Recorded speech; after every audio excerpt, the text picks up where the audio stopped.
Hello tanks and tankettes, I've got a quite short replay for you today, and this is one that's literally hot off the presses. Well, no, figuratively hot off the presses. Wow, there will be comments. This is the KV-4 and this is the NA server. This is in fact my very first game in the KV-4 on the NA server, and it's mostly stock.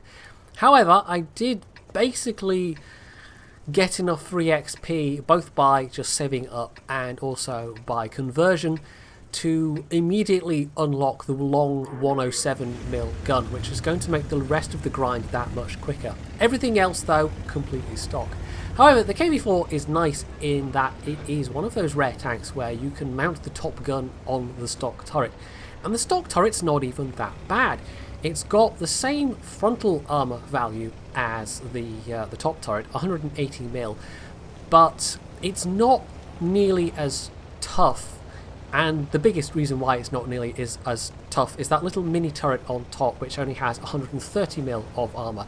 So if you see a KV-4 with this turret and you can hit the little MG turret on top, then that's what you go for, because it's quite easy to pen with basically even like the tier 6 guns that this thing can meet. A lot of them will be good enough to pen that. So this is good matchmaking. This was actually a game played with Redman36, who is in the Rheinmetall Borsig using, I think, the 128mm gun. Another tank, and we were actually discussing this, another tank that is rather nice in that you can use the stock gun, because it's just the German 128mm gun. That is the stock gun on that thing. And it's going to be an okay game for him, but less okay than it might have been. Now, if you've been paying attention to the messages, you'll have noticed that not only did an enemy T20 drown, but our own Tiger 2 also drowned, all within the space of about 25 to 30 seconds. So we're off to a fine start, and I'm off to an even finer start, because I've just lost close on half my health.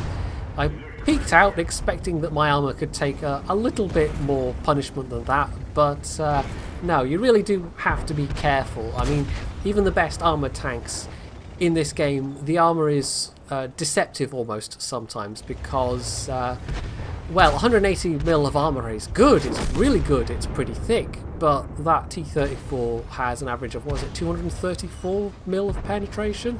The IS-3's got something like 226, so more than enough to punch through, and you could actually see one of those hits was into my little MG turret. That one, however, again, right through the front of the turret armor.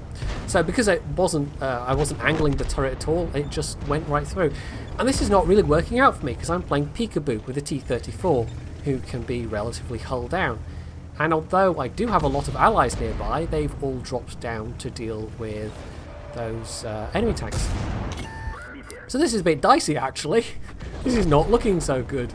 And the question is, can I hang on for long enough? Now, I was able to fire off a shot into his hull, and I get my first bounce there. Not quite sure why that bounced off. But I think it's about this stage where I realise, well, he's alone, and me playing peekaboo with him and letting him just aim for my weaker armour is not really working out. So I get in his face.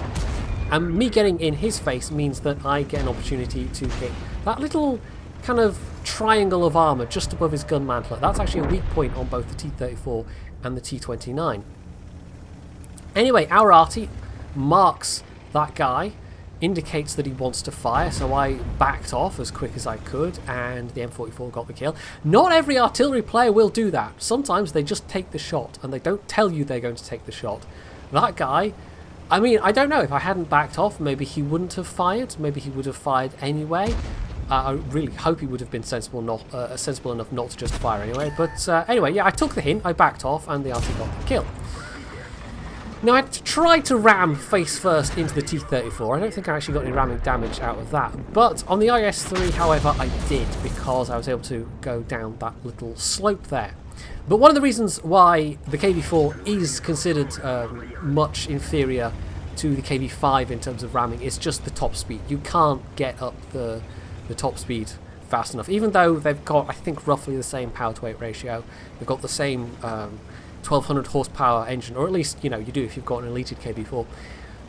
It's just that extra 10 kilometers an hour speed that really makes a lot of difference. You can get that momentum, basically.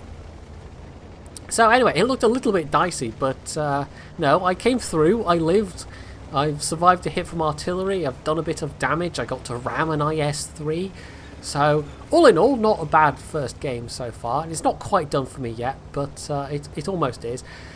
Now unfortunately Redman didn't survive this one. He actually, and there we go, that's me just noticing that T20. He kind of got left swinging a little bit by our E25, who could have been more aggressive sooner, but was playing very, very passively. And unfortunately, by the time he did get into action, it wasn't enough to save Redman. So there we go, I got a kill, and that was just sheer RNG. That's the kind of shot you take because why not give it a go? And I did, and it actually worked, even though this isn't one of the big derpy Russian 122 mils, it is still, you know, a Soviet tank, so clearly it was the hand of Stalin. So that's one RT down, and there's the other, and so there we go, that's the game, and it was only just about 5.5 minutes. It was a pretty quick first match. Now, it was only a third class, and I didn't really get anything special out of that match. Damage-wise, it wasn't spectacular, but as a first game, it wasn't bad. I've had far worse first games in stock tanks. Far, far worse. I also looked at the score screen afterwards and realised, yeah, apart from Redman, everyone on our team that died did 0 damage.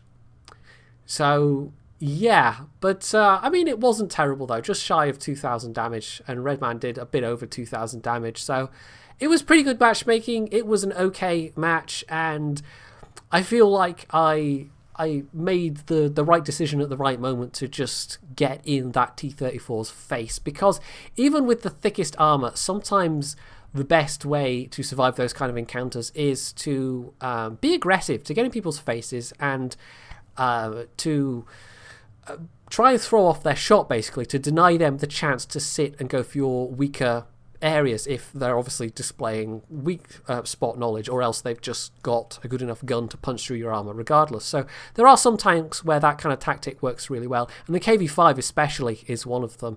If you've got a KV-5 platoon that just charge in and run amok at the right time and in the right place, they can absolutely cause chaos, despite the fact that they've got this massive weak spot on the point. Because if you're not giving people to sit time to sit and aim at that weak spot, you can absolutely be devastating. So there we go, a bit of short and sweet KV-4 action. I've got something slightly longer lined up for tomorrow that was meant for today, but then this game happened and I thought, okay, I can actually get this done and uploaded all in the same day. So here we are. And hopefully you have enjoyed it, because it was actually kind of fun coming back to the KV-4 for the first time, kind of, if you see what I mean. So hopefully you have enjoyed it, and if you have, you can hit that like button, you can leave any comments below, you can sub to my channel if you aren't already, and as always, stay tuned for more.